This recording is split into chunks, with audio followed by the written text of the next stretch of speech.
Fala galerinha, tudo bem? No vídeo de hoje nós vamos falar um pouquinho sobre a busca tabu. O grupo é composto pelo Douglas Henrique, a Thaís Napolitano e eu, Vinícius Greg. Bom, como nós vamos dividir esse trabalho? Um pouquinho nós vamos falar sobre a introdução e o histórico, como surgiu a busca tabu. Vamos estar falando sobre a definição, o que é realmente essa busca, os procedimentos para a aplicação dela, algumas aplicações reais da busca tabu, exemplos dessas aplicações e vamos estar fazendo uma retomada nas nossas considerações finais. As referências vão estar na descrição desse vídeo e eu espero que vocês aproveitem muito e aprendam um pouquinho mais sobre o que é a busca tabu. É isso, galerinha. Até mais. Opa, achou que eu ia embora? Vamos começar. A metaheurística, conhecida como busca tabu, é um procedimento adaptativo auxiliar que guia um algoritmo de busca local, contínua, dentro daquele espaço de busca. Mas vamos lá, vamos com calma. O que são metas heurísticas? A metaheurística são técnicas em situações, utilizadas em situações que podem ser modeladas como problemas de maximizar ou de minimizar. Uma função onde apresentam variáveis que têm certas restrições. As metas heurísticas são geralmente aplicadas em problemas para os quais não se conhece o algoritmo. Um algoritmo eficiente, que resolve aquele problema de forma eficiente. Então eles utilizam combinações de escolhas aleatórias e conhecimentos históricos de resultados previamente adquiridos, de modo a se guiar e realizar buscas naquele espaço de pesquisa, naquelas vizinhanças, o que vai evitar paradas prematuras em ótimos locais. Tranquilo. Agora que entendemos o que são as metas heurísticas, vamos tentar entender de onde surgiu a busca tabu. Com suas raízes no fim dos anos 60, no começo dos anos 70, a busca tabu foi proposta na sua forma atual por Glover, somente em 86, tornando-se rapidamente uma forma bem estabelecida de otimização, podendo ser aplicada e sendo aplicada até hoje em diversas áreas e campos do conhecimento. Entretanto, alguns aspectos teóricos da busca tabu que elucidassem e comprovassem formalmente a sua eficácia foram investigados somente alguns anos depois da definição da sua forma atual, permanecendo por muito tempo inexplicado o motivo da sua eficiência na busca de soluções ótimas. Entendendo um pouquinho de onde surgiu a busca tabu, vamos tentar entender por que ela tem esse nome. A origem da palavra tabu remonta ao Tolgan, o idioma da Polinésia, onde era usada pelos nativos da ilha de Tonga para indicar objetos que não podiam ser tocados por serem considerados sagrados. Pausa. Agora vamos tentar entender a definição do nosso dicionário, a Aurélia da língua portuguesa. Qual é a explicação para essa palavra? Tabu, de acordo com o dicionário, é uma proibição imposta por costumes sociais como uma medida de proteção, ou de algo banido por constituir algum tipo de risco. Esses sentidos atuais e mais pragmáticos da palavra definem de maneira muito melhor a própria busca tabu. O risco a ser evitado nesse caso é o de seguir um caminho não produtivo, incluindo um que leve ao aprisionamento sem chances de escapatória. Por outro lado, bem como no contexto social, onde as proibições protetoras são passíveis de suspensão, quando a ocasião exige. Os tabus da busca, eles podem ser retirados quando a situação assim exige, assim como vai ser explicado mais à frente. O mais importante para essa associação da palavra tabu e do significado e como isso aplica na busca, vem do fato que os tabus são normalmente transmitidos através da memória social, que está sujeita à mudança ao longo do tempo. Isso cria a conexão fundamental para o significado da palavra tabu na busca tabu. Os elementos proibidos da busca tabu recebem seu status pela dependência em uma memória evolutiva, que permite a esses status mudar de acordo com o momento ou com a circunstância. Agora que nós entendemos por que a busca tabu tem esse nome, qual é o contexto histórico da busca tabu e um pouquinho sobre as metas heurísticas, a Thaís vai nos explicar um pouquinho, de maneira mais técnica, qual é a definição da busca tabu. Thaís, é com você. Muito obrigada pela sua explicação, Vinícius. Agora que a gente já sabe um pouco da introdução e do histórico da busca tabu, a gente vai entender um pouco mais sobre a definição dessa ferramenta, ou seja, o que ela é, como ela funciona. Essa ferramenta, ela foi projetada para encontrar boas aproximações de soluções ótimas para qualquer problema, e ela segue 3 princípios básicos. O primeiro princípio é o uso de uma estrutura de dados que armazena o histórico de busca. E essa estrutura está baseada na frequência e na recência. Mas, Thaís, o que é a frequência e o que é a recência? Ambas estão relacionadas à memória, que inclusive é toda a base da busca tabu. Então, vou explicar um pouquinho mais do que é a recência e a frequência. A recência, ela é a nossa memória dita a curto prazo.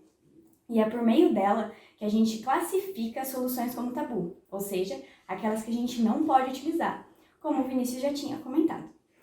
Já a frequência é a nossa memória a longo prazo, e é ela que fala quantas vezes a gente pode fazer movimentações naquele processo de busca. Já o nosso segundo princípio está baseado no uso de um mecanismo de controle para fazer o balanceamento entre a aceitação ou a rejeição de uma nova solução, com base nas informações registradas nesse histórico de busca. Ou seja, ele também depende do fator memória da busca tabu. E o mecanismo que leva de uma solução a outra é denominado o movimento. O nosso terceiro e último princípio está baseado na utilização de alguns procedimentos que facilitam a busca de ótimas soluções. E esses procedimentos são 2 principais, que é a diversificação e a intensificação.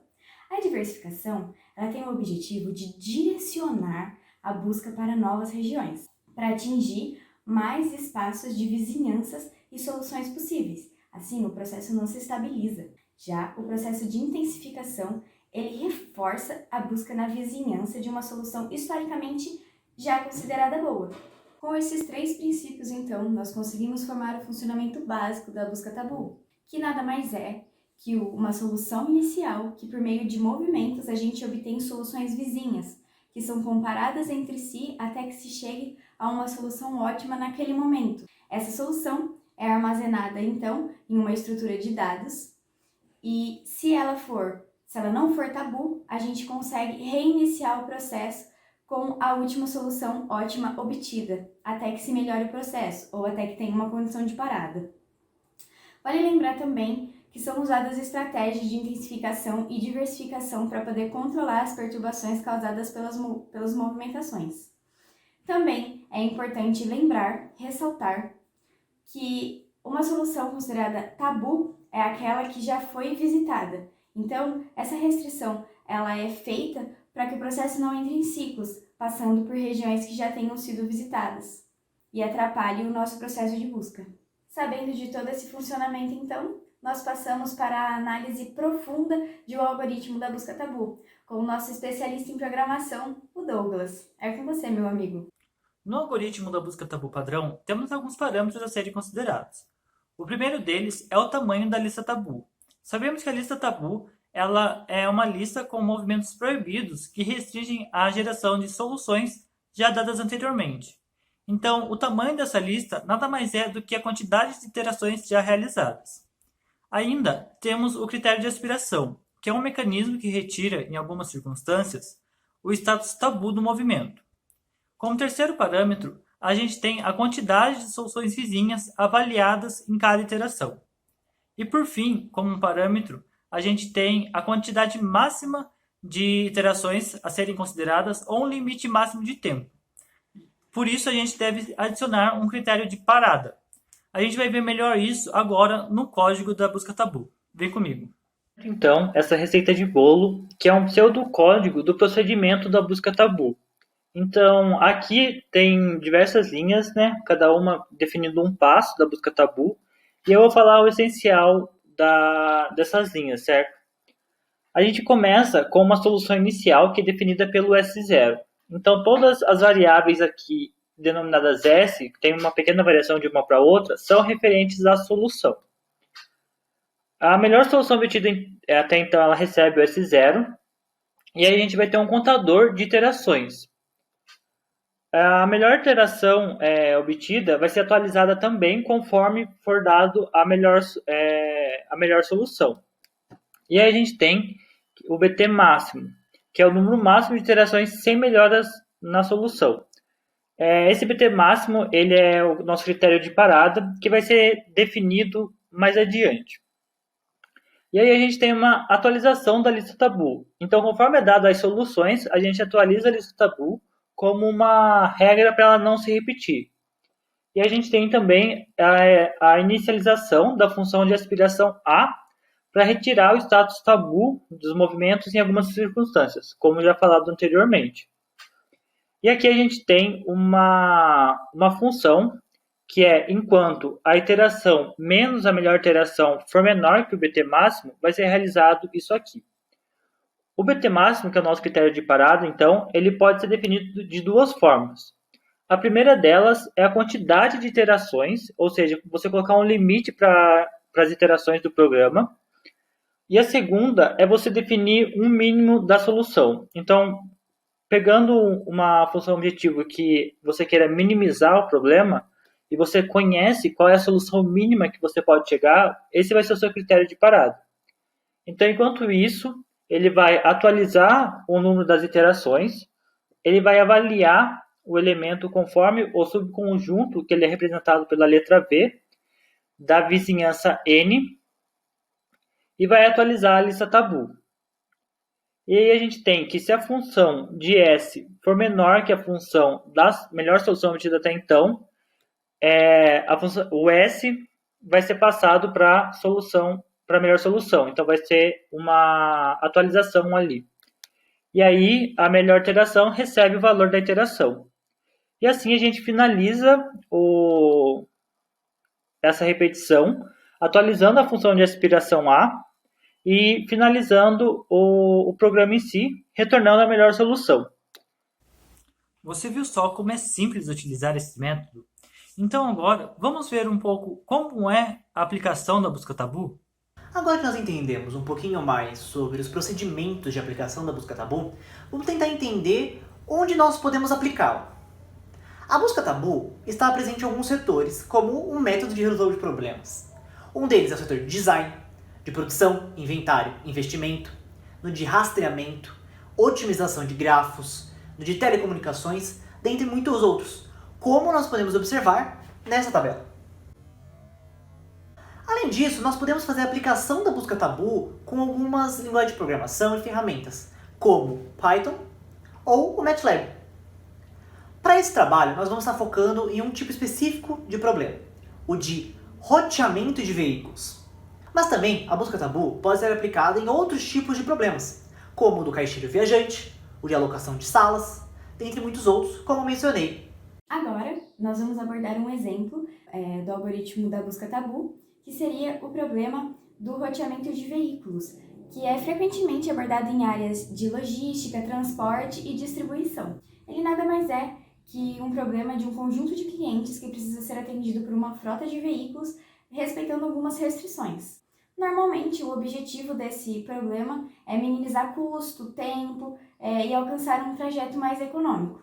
Nesse exemplo, nós vamos utilizar o problema do PRVC, que seria o problema de roteamento de veículos capacitados, que nesse caso ele assume uma única restrição que é referente à capacidade dos veículos. O problema apresenta uma frota de veículos homogênea de tamanho suficiente para atender a todos os clientes. E todos os veículos estão alocados em um único depósito e todas as rotas devem iniciar e terminar no depósito. Nós contaremos para a formulação desse exercício com 6 etapas. A nossa primeira etapa é a solução inicial do vizinho mais próximo. Já a nossa segunda etapa é a lista de solução de elite, ou seja, é a que armazena as melhores soluções da busca. Nesse caso, nós vamos ter um tamanho da lista de elite de 100 soluções para serem armazenadas. Já a nossa etapa 3 é a estratégia de intensificação, como já foi comentado anteriormente.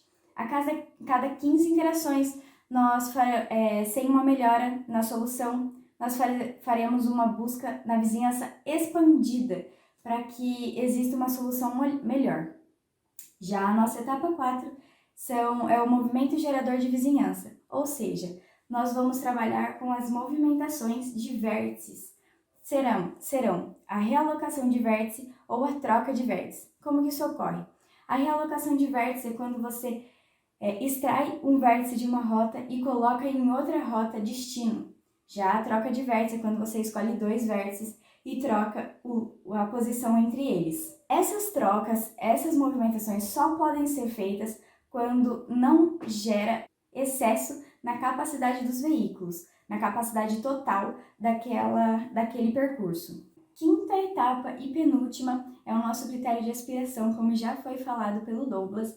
A nossa solução só será aceita se o valor da função objetivo for melhor que o valor da nossa solução melhor vigente.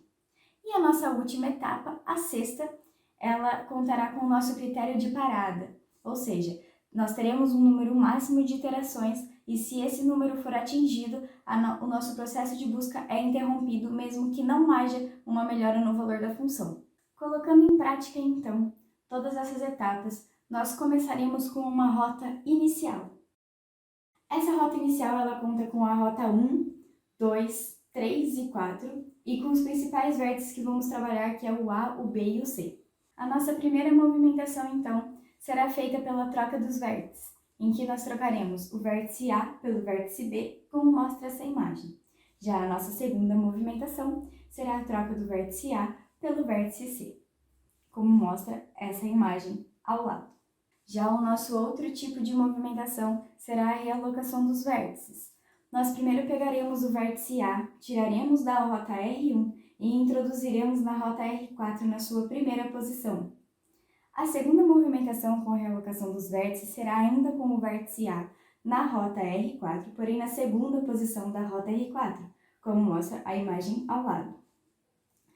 E a nossa outra realocação do vértice será do vértice A na rota R4 também, só que na terceira e última posição desta rota. Essas movimentações também foram feitas para a rota R3, porém não foi feito para a rota R2, pois ultrapassava o limite de capacidade total do nosso percurso, pois a rota R2 já tinha uma demanda de 140 e a demanda do vértice A seria de 35. Somando os dois, nós teríamos ultrapassado o valor de 160, que é a nossa capacidade total. Então, não poderíamos fazer esse tipo de movimentação por conta da restrição de capacidade. Além dessas variações, também foram feitas outras alterações no processo de busca para analisar a interferência delas no resultado, como a variação no tamanho da lista, o número de interações e a utilização ou não da intensificação. Como resultado, foi possível perceber que, independente do movimento utilizado, ou troca de vértices ou realocação de vértices, quanto maior o número de iterações, menor o custo do nosso processo, o que é muito positivo nesse nosso estudo. Também foi perceptível que, para uma lista de tamanhos grandes, a qualidade da busca aumenta em pelo menos 40%. E, por fim, a estratégia de intensificação melhora significativamente o resultado da nossa busca, em alguns casos em até 100%. Com essas explicações, ficou fácil entender o que é a busca tabu, não é mesmo? Mas antes, vamos retomar alguns pontos. Então, a gente sabe que a busca tabu ela é uma técnica da meta-heurística utilizada para a resolução de problemas de otimização combinatória. Essa técnica ela tem um processo de memorização das soluções e evita a redundância das mesmas. Então, essa parte de evitar essas redundâncias auxilia no conceito da lista tabu, a qual trabalha de forma eficiente na exploração de vizinhanças mais complexas. Ainda, a gente sabe que a determinação da busca tabu ela é muito sensível aos parâmetros utilizados, por isso a gente deve escolhê-los cuidadosamente. Então, quando for utilizar essa técnica, seja muito atencioso. Esse foi o nosso conteúdo. Não se esqueça de se inscrever aqui embaixo, de dar aquele like, de ativar o sininho e de compartilhar com os amigos. Até a próxima!